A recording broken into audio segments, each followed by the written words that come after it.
Está começando o primeiro programa Casos e Causos. Eu sou a Bruna Silfer e te convido para uma viagem pela Paraíso dos anos 30. Vem!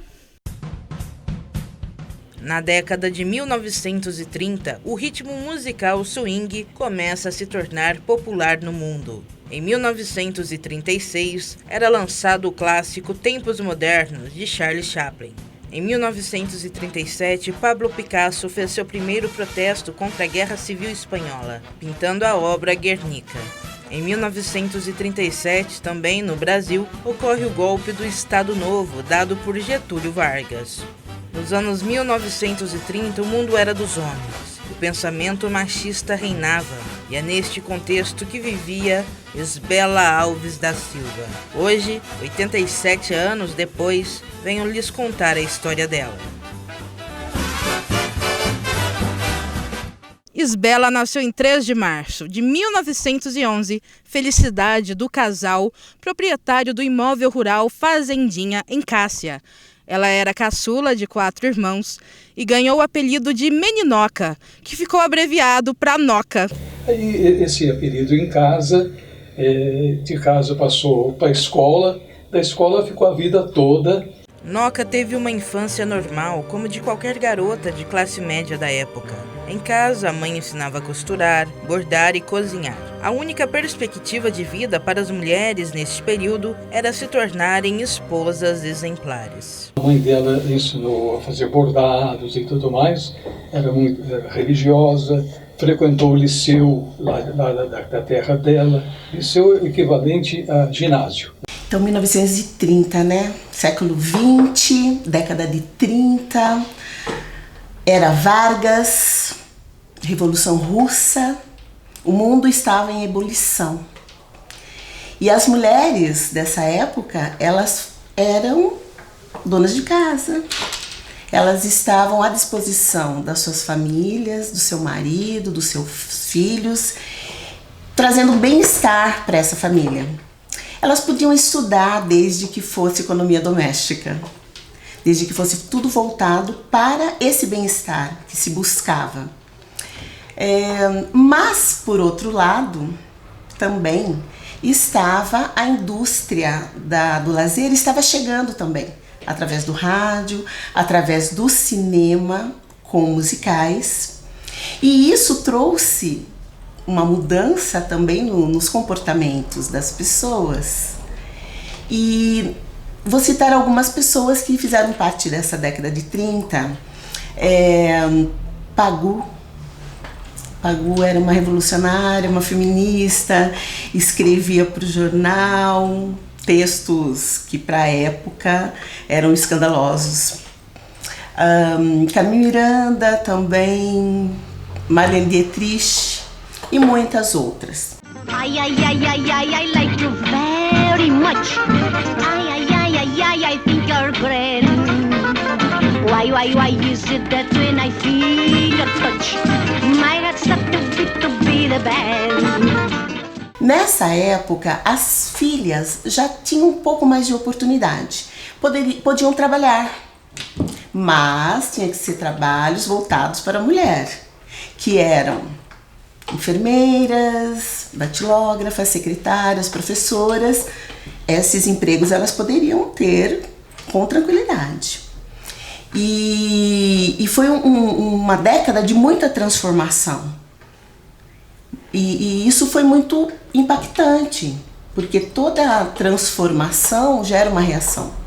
Ao atingir seus 17 e 18 anos, Isbela se tornou uma moça atraente, além de bela e recatada. Bem, isso chamava a atenção dos homens da época, em particular de um médico solteirão que se tornou namorado dela. Isso foi determinante para todo o destino da jovem. You are my destiny.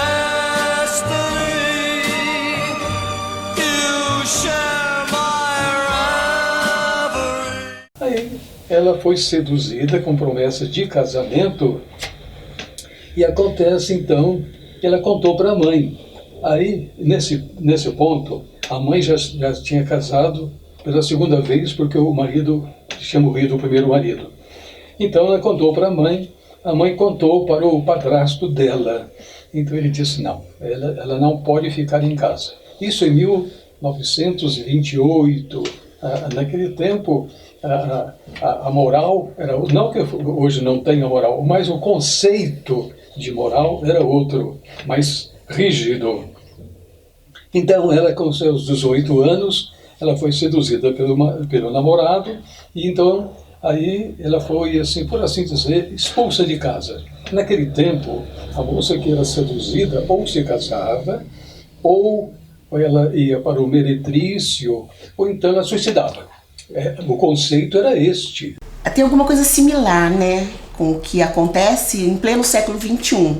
Nós avançamos, tivemos muitas conquistas, a mulher ela pôde trabalhar, ela pôde escolher o seu modo de vida, mas ainda assim existem famílias que carregam esse comportamento.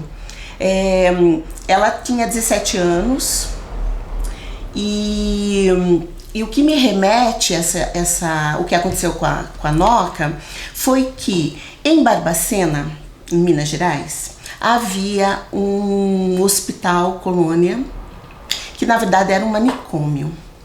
E o que acontecia? Para esse hospital eram encaminhadas as pessoas que não se enquadravam à sociedade da época.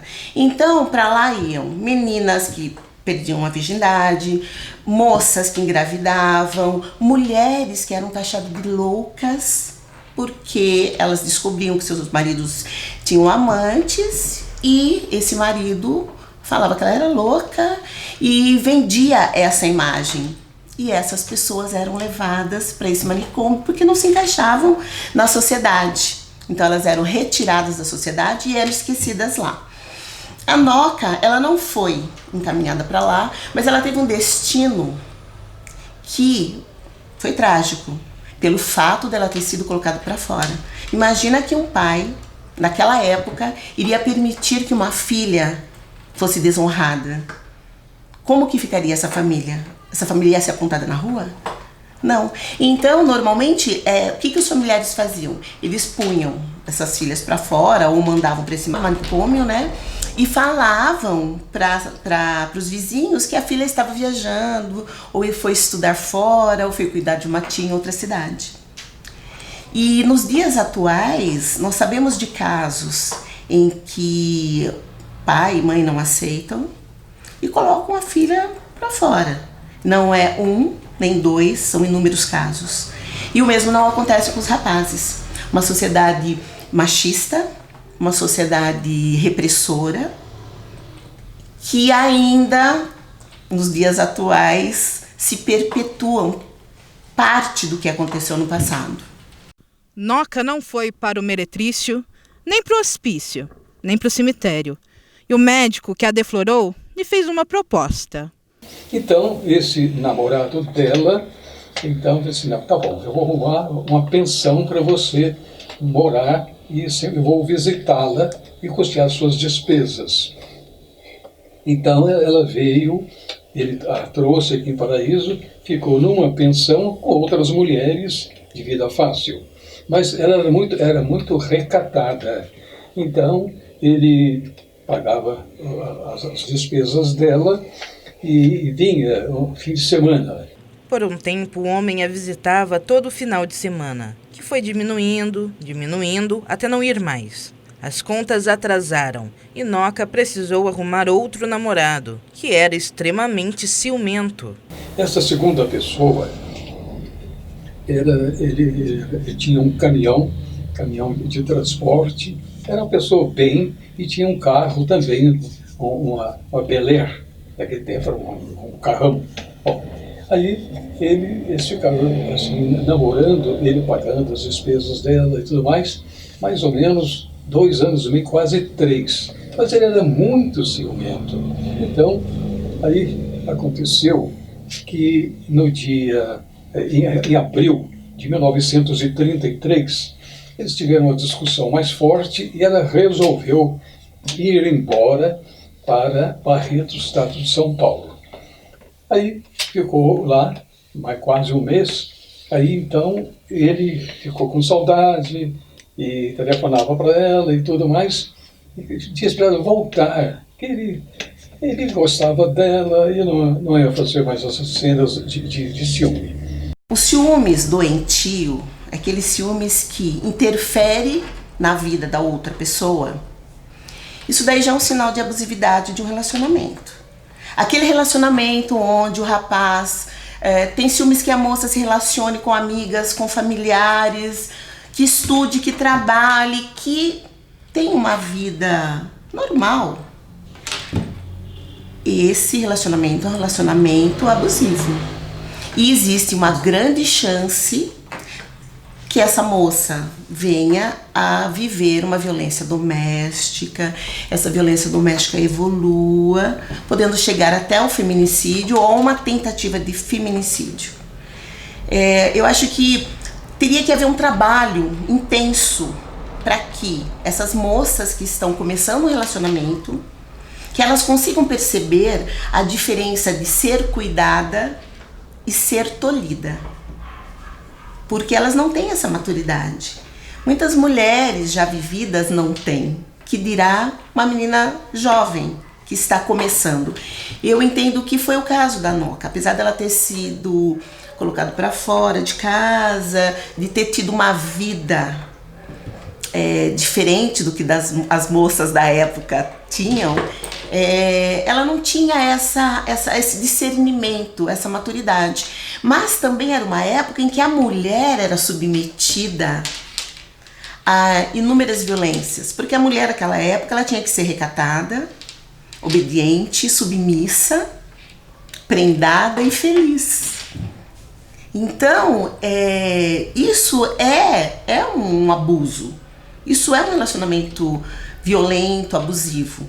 E no dia 20 de maio de 1933, Noca voltou a pedido do namorado, que prometeu que seria diferente, que prometeu que ele iria mudar, que prometeu que eles seriam felizes. Esse comportamento é o comportamento clássico do homem agressor, do homem abusivo. É aquele homem que ele briga, mas ele não quer perder o controle sobre essa mulher. E a mulher acaba voltando. Mas quando eu li a história, tudo remete a um nível de abusividade. Em menor grau no começo, porque os ciúmes, muita gente fala que é normal, eu não acredito. Eu acho que se você está com alguém, você tem que respeitar essa pessoa, você tem que confiar, e se você é ciumento, você tem que transformar esses ciúmes em alguma coisa produtiva, porque o ciúmes não é produtivo em nenhum aspecto. Ela ficou nessa pensão que ela estava acostumada a ficar, ela comunicou a ele que ela tinha chegado. Aí ele foi lá, eles ficaram entre eles lá no quarto, lá, até a tardinha. Isso, ela chegou no misto da Modiana, naquele tempo tinha estrada de ferro, ela chegou no misto da 1h30, quase 2 horas. Então, quando a tardinha ele foi embora, disse, olha, eu vou voltar para jantar, nós vamos dar um passeio. Tudo bem. Naquela tarde, o homem voltou. Naquele fim de tarde, eles jantaram juntos. Naquela noite, eles saíram para passear de carro. Mal sabia a jovem que aquela seria a sua última tarde, seu último jantar e seu último passeio de carro. Aí, pôs gasolina lá no posto, que ficava na esquina do Hotel Cossini, deu uma volta pela cidade e rumaram para a estrada da Antinha, onde hoje tem a capelinha dela. Aí eles, foram até mais embaixo, tem um córrego que chama chama Espraiado, voltou. Chegando ali onde está aquela capelinha, ele parou o carro e ele entrou outra vez numa cena de ciúme. O que ela fez lá em Barretos e tal, deu uma discussão e ele intempestivamente, ele tinha 30 anos de idade, e ela tinha já 23. Então, ele deu 3 tiros no peito dela. É incrível, né? Como a história se repete. 1932, nós estamos em 2020. Essa história parece tão atual, né? Tão atual. Não sabemos o que levou a isso. A gente imagina que houve uma discussão de casal, onde ele, por algum motivo, ficou descontente e se achou no direito de ceifar a vida da meninoca, né, a Isabela. Eu entendo que esse comportamento surge porque o homem, ele se sente dono da mulher. Ele acha que a mulher é propriedade dele. E quando essa mulher, ela não desempenha o papel que ele acha que ela deveria desempenhar, ele se acha no direito, como dono, de fazer com ela o que ele quiser.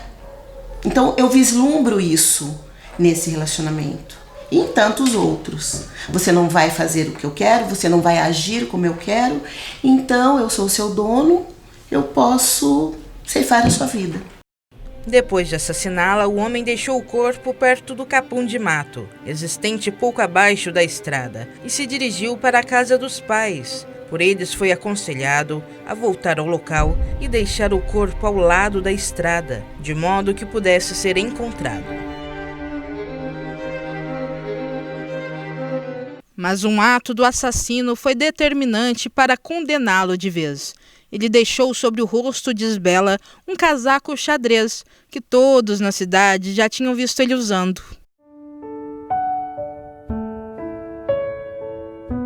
Na noite do assassinato, um grupo de jovens saiu de Paraíso para uma festa em São Tomás de Aquino. Na volta, já tarde da noite, avistaram um corpo estirado na estrada. Pararam, tiraram o paletó. É a Noca, ela era conhecida, né? É a Noca. E o paletó é do namorado dela. E vão avisar na delegacia de polícia. Aí avisaram a delegacia de polícia. O delegado foi até o local. Levaram o corpo para o necrotério. Foi preparado o sepultamento. Ligaram para a mãe de Noca e ela veio de Cássia para enterrar a filha de apenas 23 anos. Quem fez o trabalho religioso, naquele tempo era Monsenhor Felipe. Ela foi sepultada numa cova rasa aqui em Paraíso. Quanto ao assassino, não havia dúvidas. O paletó era a prova. Ele foi chamado na delegacia e tudo negou. Ele negou, disse não, mas todo mundo sabia. Ele passeou com ela, namorado dela quase 3 anos. É ele mesmo. Mas é um comportamento, né? O comportamento. Talvez ele até foi orientado a negar, mas no primeiro momento esse agressor, esse criminoso, ele nega mesmo. Mesmo havendo indícios da culpabilidade, ele nega. Ele não vai fazer provas contra si. É o comportamento clássico também do agressor. Depois de 1 ano do ocorrido, o homem foi condenado a 24 anos de prisão. Mas aí o advogado dele, ele achou algum erro no processo, aí ele foi a segundo júri. No segundo júri, ele foi inocentado, porque não, ele agiu, ele não queria matá-la, ciúme. Consigo perceber que a sociedade da época era assim extremamente machista, extremamente repressora, e muito me espanta que no primeiro julgamento ele foi condenado. Por quê? Porque toda a máquina judiciária da época era formada por homens que compactuavam com aquela sociedade daquela forma. Então, me causou estranheza dele ter sido condenado.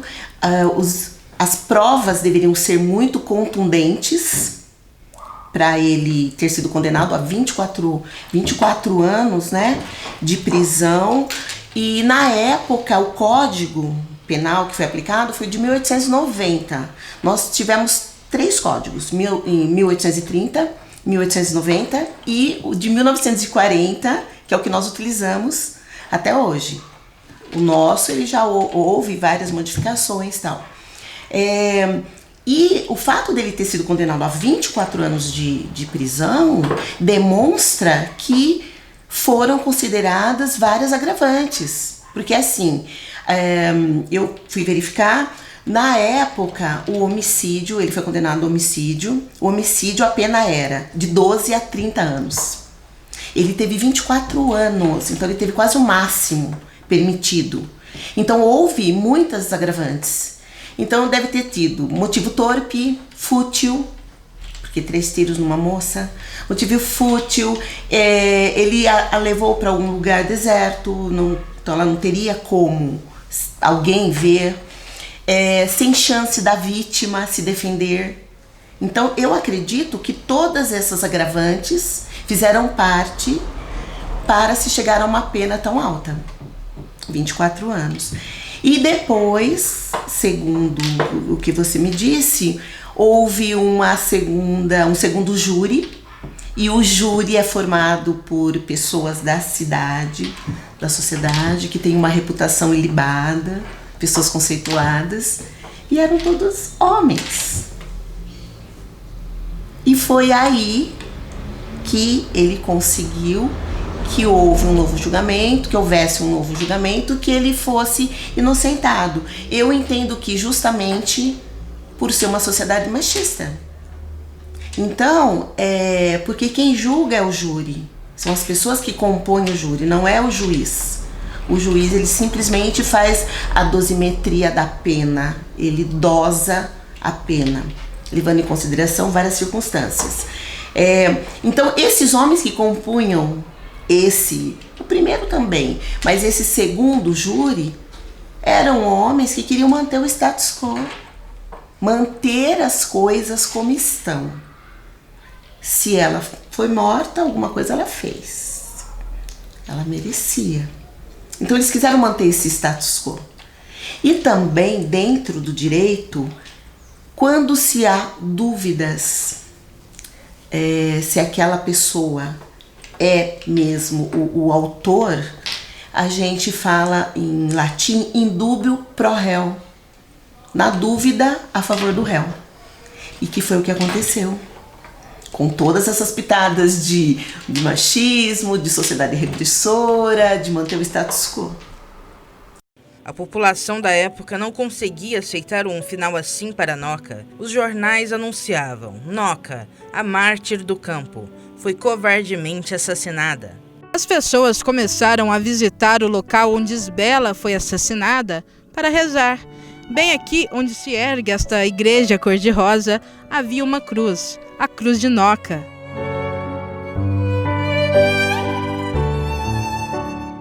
Então, e começa a rezar para ela. O seguinte, ela foi uma pessoa injustiçada, ela morreu assim, barbaramente, como se fosse um caçador que matou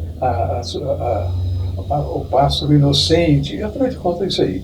E as pessoas começaram a fazer suas promessas e pedindo uma graça a Deus através da alma dela. Já em 1943, o senhor Antônio Teófilo, importante fazendeiro da região, fez uma promessa. Se os negócios dessem certo, ele faria uma capelinha onde ela foi assassinada. Os negócios deram certo, e essa capelinha foi construída e tornou-se patrimônio histórico da região e não pode ser demolida. E assim foi vindo, até o dia de hoje. Tem pessoas que vão lá, rezam e pedem a intercessão dela junto a Deus, são validos, tem fotografias, tem casos que são fotografias atestando a graça alcançada por intermédio dela. Bom, então ela tornou-se um oratório popular.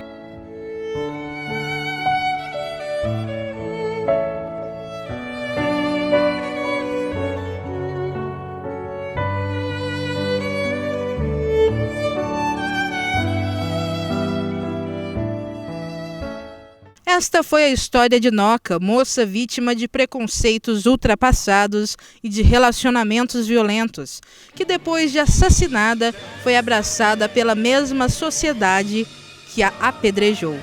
Eu sou a Bruna Silfer e este foi o Casos e Causos de hoje. Até a próxima!